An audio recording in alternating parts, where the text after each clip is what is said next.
Hey everyone, good morning. Pastor Patrick Walker. I'm in Genesis chapter 12. Let's take a brief look at a couple principles here found in this chapter.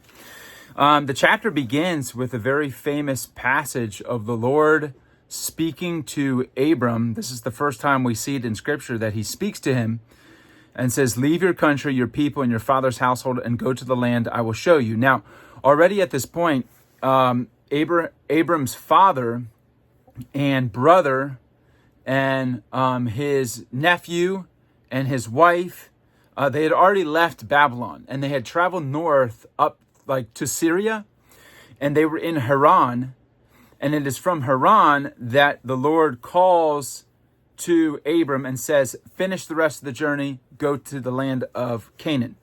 Now, how did Abram, this is the first time in Scripture we see this, how did Abram know the voice of the Lord?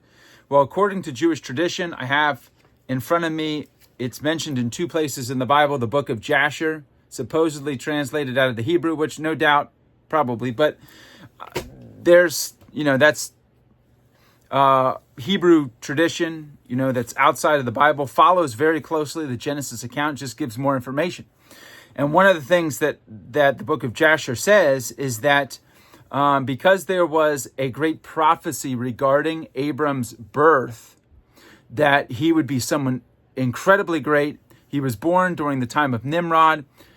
Abraham's father was the head general under Nimrod. Nimrod, just like King Herod, wanted to eliminate any threat to his rule, so he tried to put Abram to death as a baby. And Abram's father whisked him away, and he wound up spending 40 years with Noah and Shem, kind of like hidden and being trained in the house of Noah and Shem, who were still on the earth at that time, because we know Noah lived an additional, 400 or 500 years after the flood. So Abram, actually Noah outlived, I got to get my chart back out. Noah and Shem outlived Abram. So their lifespans did overlap. And it's very interesting. Could that be the place in which Abram learned to hear the voice of the Lord?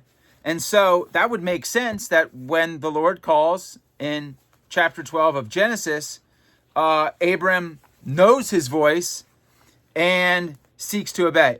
And I'm just looking at this right. Okay, so Noah lived 448 years after the flood. So he died when Abram, according to the chronology that's in the Bible, he died when Abram was 58 years of old.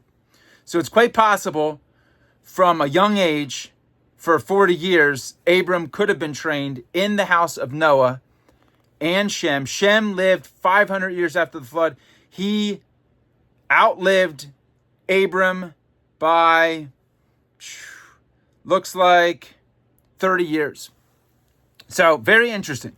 We don't know for certain because it's not recorded in the Bible, but perhaps Abram learned to hear the voice of the Lord in the tent of Noah and Shem, where he was trained in righteousness. Now, unfortunately, he makes the trip. He arrives. He sets up near this great tree of Moriah in Shechem. The Lord appears to him. It seems like God is guiding him every step of the way. Multiple times does the Lord appear and interact with Abram. But in verse 10, we read of a problem. There was a famine in the land. And unfortunately, this is the convicting thing for all of us. Abram does not consult the Lord about what to do. So this could have very well been a test of faith. He's 75 when he makes his journey. Sarai, his wife, is 65.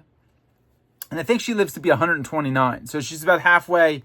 I mean, in proportional terms today, somebody lives to be 80, maybe she's 40. You know what I mean? They're half through her life. She's 65.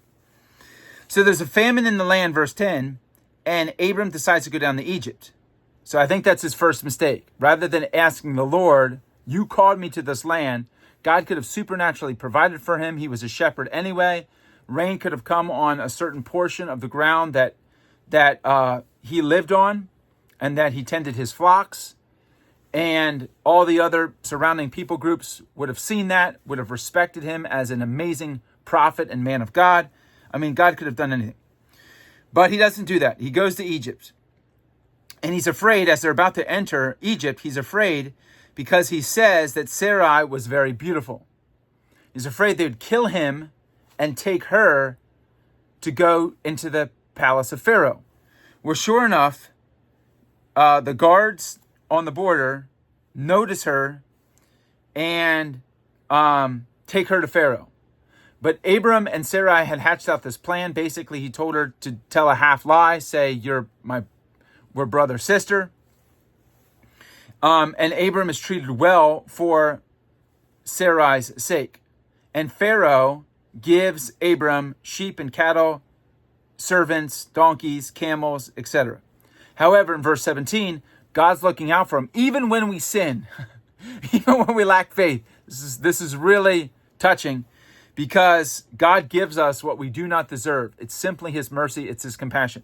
He's blessing Abram, even when Abram, number one, did not consult him, and number two, lacked faith, the kind of lie about his relationship with his wife. Said, that's not my wife, that's just my sister. So he was treated well as she was taken into Pharaoh's household. Now, Pharaoh never slept with her. That's what scripture says. But God did inflict Pharaoh's household with serious diseases. And through divination and his magicians, he was able to discern what is the reason, what's the cause of this sudden affliction upon my household. And they were able to figure out it's because of this new woman that you brought in, and she's not just the half-sister of Abram, she is his wife. And so he says, leave, get out of here. He recognizes that God's protecting him, and he gives him great wealth, livestock, silver, and gold to appease Abram's God. And as he releases Sarai, his household is restored and healed once again. So this is just a lesson in chapter 12 of Genesis that, number one, Abram had heard the voice of the Lord and did obey in the beginning. But when he encountered a significant problem in verse 10 with the famine, he makes a decision. There's no mention in scripture that he consults the Lord. And then it's like a snowball effect. He's walking in the flesh. He concocts this fleshly idea, sort of tell a lie. But even throughout this sin and going out kind of on your own, I think all of us can testify that God can and often does still grant us mercy and compassion. And the Lord blesses Abram even though he makes these two mistakes.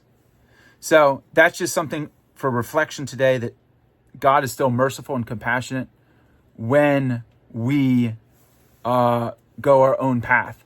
But the challenge for me is, as is often found in the New Testament, are you willing to walk by faith? Are you willing to walk by faith?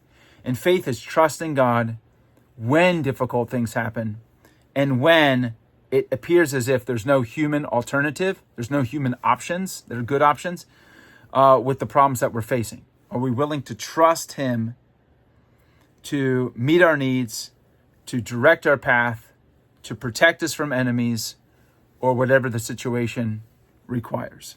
All right, so that's Genesis chapter 12. And until next time, God bless.